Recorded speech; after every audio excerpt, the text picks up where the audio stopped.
Hello, you're in time for the Handshake here on New Vision TV with Million Komjisha. I am joined by Paul Busharizi. Paul, welcome to the show. Thank you. Did you attend the Tourism Expo that recently ended? Unfortunately not. I was not in town. Oh, okay. Well, you're forgiven. Thank you. So there was a Tourism Expo for 3 days, and apparently, from what UTB says, the Uganda Tourism Board, it says that the country has been growing in the foreign exchange area from, of course, those are contributions from tourism, from about 1.3 trillion to 5 trillion shillings. Wow. What does this mean? This is amazing. This is good news. No, absolutely, it's fantastic news, and particularly because it's tourism. Those earnings you hear from tourism are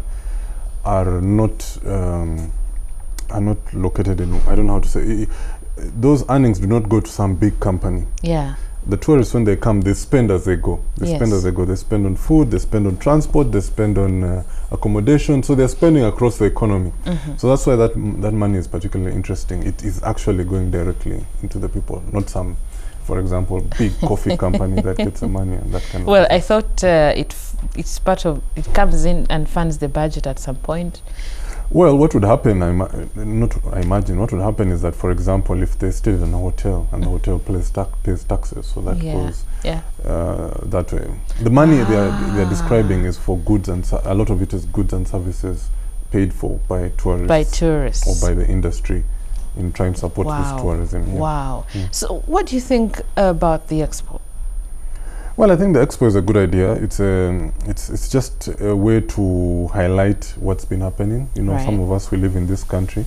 You might not know what's happening. You need somebody to bring it all together for you in an expo. It also shows the possibilities. Some people, you might. There are people who, for example, come to this town and come for conferences. They fly in, they fly out. Yes. They think there's nothing to see. Absolutely. They go to the expo and say, "Oh well, I can go here." And the other, so it's a useful tool, but it's only just one thing the tourist board are doing or should be doing. And also another thing is that attraction of tourism is not the business only of the tourism board. We should stop operating in silos. It's a business of the whole government or everyone. So, for example, somebody once told me that the reason why, at a very basic level, why people might not come to Uganda is because if I want to go to City Falls in Bali and I live Kampala, where do I go?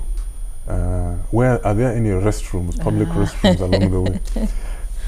They're not. Yes. I mean, you'd have to, I don't know, go into restaurants, but in other countries which take this thing seriously, they actually designated restrooms for people traveling along the road. Because you see, if you go into a restaurant, out of courtesy, you probably have to buy something. You have to buy something. But maybe you don't have anything, you don't have money to buy, or you don't want to eat from that place. At a basic level, so that's not the business of Uganda Tourism Board. It might point it out, but there's a relative responsible agency that should put that in place. Health. Yes. Some people don't come because says, look, I've got a condition. My heart, it can pop off any time. I need to be in a place where services are such that if there's a minor issue, I'll get treated. Our health service really is nothing to write home about. It's worse than nothing to write home about. So, to get more money, and this is probably not the cheapest money, but it's quite easy to pull in. I mean, we take it for granted because we walk around here, but a lot of this greenery and the weather is not everywhere. People will be glad to just come and sit around, even if it's on the balcony in the hotel and sunbathe. I was at the expo and I saw a variety of things and services and animals and all those sorts of things. But my question is, why are these things very expensive? They're trying to attract Ugandans. Buy Uganda, build Uganda was everywhere. But the things are so expensive. Well, it goes back to what I was saying, that this the attraction of tourists, either local or foreign, is not the business of Uganda Tourist Board alone. There has to be other players involved. So, for example, when you talk about the cost of things, when we talked about, recently we talked about the one-stop border point. If you can bring certain things that you don't produce here cheaper into the country, then it lowers the cost for everyone. That's not the business of UTB. if you can, you know, you can improve the welfare, or you know, you can improve your general services, health services, education services, and what, and they're affordable, then maybe the workers won't ask for too much money, and then maybe and you'll reduce. it's a holistic. We have to think of it like when we talk about tourist attraction or any other thing, we should be bring everyone around the table and say, what can you contribute, or this is what you should do. There were certain hotels that were trying to sell, of course, their services, and some were going for more than $500 for you. Why don't they, you know, decide to make things cheaper for Uganda? Or I don't know.